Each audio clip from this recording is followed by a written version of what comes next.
Pemirsa, terima kasih Anda masih bersama kami di Market Pass. Pemirsa, emiten perbankan PT Bank Sentral Asia Tbk atau BBCA menyatakan tengah mengkaji rencana pembagian dividen interim untuk tahun buku 2025. Ya, manajemen perseroan memastikan masih mengkaji secara menyeluruh pembagian dividen interim dengan mempertimbangkan kinerja keuangan perseroan hingga paruh pertama tahun ini, proyeksi kebutuhan permodalan ke depan, serta dinamika kondisi ekonomi dan industri perbankan nasional. Berdasarkan catatan, BBCA diketahui tidak pernah absen membagikan dividen interim sejak tahun 2006 dengan nilai dividen interim meningkat setiap tahun. Untuk tahun 2024 lalu, BBCA membagikan dividen interim sebesar Rp50 per lembar saham dan menjadi nilai dividen interim terbesar yang dibagikan BBCA sejak 2006. Sementara itu, terkait dengan kinerja per semester 1 2025, raihan laba bersih konsolidasi BBCA mencapai Rp29 triliun, tumbuh 8% secara year on year.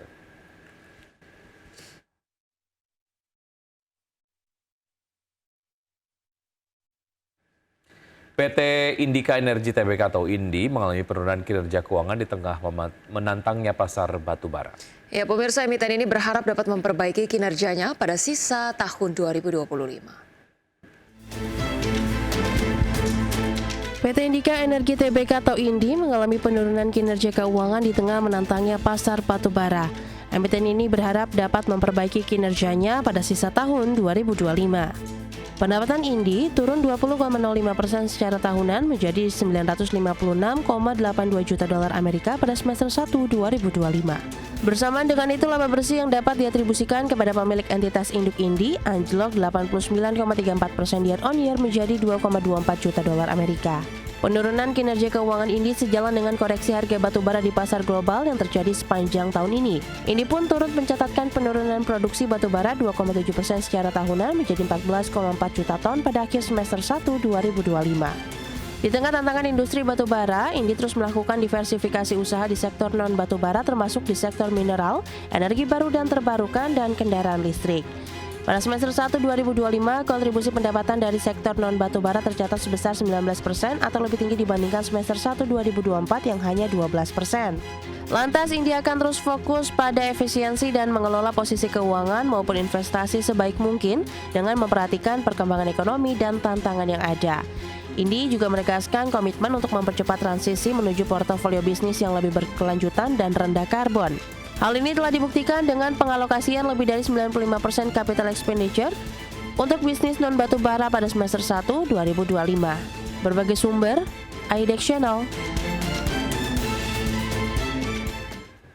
PT Selamat Sempurna Tbk atau SMSM memperoleh pendapatan dividen dari entitas anak usahanya. Ia mengacu keterbukaan informasi di Bursa Efek Indonesia, SMSM meraup pendapatan dividen dari entitas anak usahanya, Sharefilter Thailand Co. Limited senilai 7,33 juta baht Thailand atau sekitar 3,69 miliar rupiah.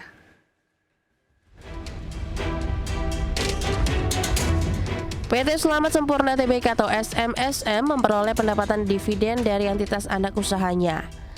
Mengacu keterbukaan informasi di Bursa Efek Indonesia, SMSM meraup pendapatan dividen dari entitas anak usahanya, Sharefilter Thailand Co. Ltd, senilai 7,33 juta baht Thailand atau sekitar 3,69 miliar rupiah. Melansir laporan keuangan, SMSM meraih pendapatan semester 1 2025 sebesar 2,55 triliun rupiah. Meningkat 8,75% year on year dari sebelumnya 2,35 triliun rupiah.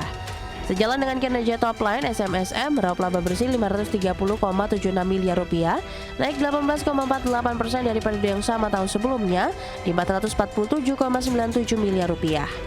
SMSM merupakan perusahaan yang memproduksi filter, radiator, oil coolers, condensers, brake pipe, full pipes, full tanks, exhaust system, dan press part. Exhaust system and press parts. Berbagai sumber, IDEX Channel.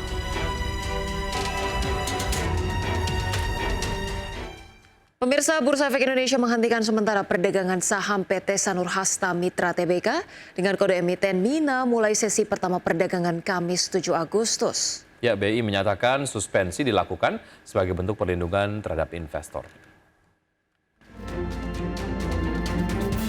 Bursa melakukan suspensi terhadap saham MINA setelah terjadi lonjakan harga kumulatif yang signifikan. Saham MINA naik hingga 17,79% hanya dalam sehari dan melonjak 242,86% sejak awal tahun. Bursa Efek Indonesia menyatakan suspensi dilakukan sebagai bentuk perlindungan investor. Sebelum disuspensi, saham Mina berada di level Rp192 per saham, melansir data RTI. Saat yang sama, perusahaan juga baru mengumumkan akan melakukan penambahan modal dengan hak memesan efek terlebih dahulu atau rights issue senilai Rp164,06 miliar. Emiten milik Happy Hapsoro ini akan menerbitkan maksimal 3,28 miliar saham baru dengan harga pelaksanaan Rp50 per saham. Perusahaan investasi dan pengembangan properti ini bergerak di bidang perhotelan, real estate, hingga land banking.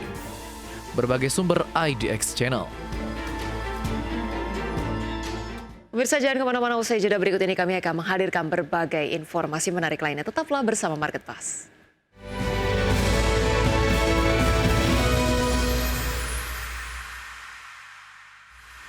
Terima kasih Anda masih bergabung sama kami. Misalnya Presiden Prabowo Subianto secara tegas mengatakan Indonesia harus segera menguasai pangan. Ya, di mana dengan menguasai sektor pangan sebuah bangsa ini dinilai akan aman dari krisis pangan yang melanda dunia. Di hadapan para Menteri Kabinet Merah Putih, Presiden dengan yakin Indonesia bisa menguasai sektor pangan. Prabowo percaya bangsa akan aman jika menguasai pangan. Presiden ingin menjamin semua rakyat Indonesia bisa mendapatkan makanan baik setiap hari maupun setiap bulan. Sebab lanjut Presiden, bangsa yang merdeka pasti bisa memproduksi makanannya sendiri. Selain itu, Kepala Negara sangat yakin dengan hubungan pangan dan kedaulatan bangsa. Oleh karena itu, baginya masalah pangan merupakan hal yang sangat strategis. Bahwa apapun terjadi, bangsa kita akan aman kalau kita kuasai pangan kita. Kalau kita bisa amankan pangan kita, kita bisa jamin bahwa kita bisa beri makan kepada rakyat kita.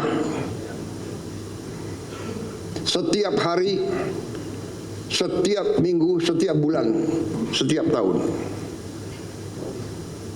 Saya tidak pernah percaya bahwa suatu bangsa bisa merdeka kalau dia tidak bisa produksi pangannya sendiri. Pemirsa, pemerintah menegaskan komitmennya untuk menjaga stabilitas harga beras nasional. Ya, Menteri Koordinator Bidang Pangan Zulkifli Hasan menyampaikan sejumlah langkah konkret termasuk operasi pasar dan bantuan pangan untuk menjaga stabilitas harga. Menko Pangan Zulkifli Hasan menegaskan untuk menjaga stabilitas harga, pemerintah mempercepat operasi pasar sebesar 1,3 juta ton beras yang saat ini sudah dimulai di berbagai daerah. Selain itu, pemerintah juga menyalurkan bantuan pangan sebesar 360.000 ton beras untuk membantu masyarakat berdaya beli rendah, khususnya menjelang akhir tahun. Zulkifli Hasan menyatakan masyarakat tidak perlu khawatir terhadap ketersediaan beras karena seluruh kebijakan ini didukung arahan langsung oleh Presiden Prabowo. Menko Pangan optimis langkah-langkah ini akan memberikan dampak nyata bagi masyarakat dan perekonomian nasional. Masyarakat tidak usah khawatir, kita sudah ada operasi pasar yang disetujui Bapak Presiden 1,3 juta ton, ya dipercepat ini sekarang untuk operasi pasar. Yang kedua sudah ada bantuan pangan beras sebanyak 360.000 ton. Selain tadi saya laporan soal koperasi desa agar dipercepat nanti bulan November untuk bisa operasional semuanya.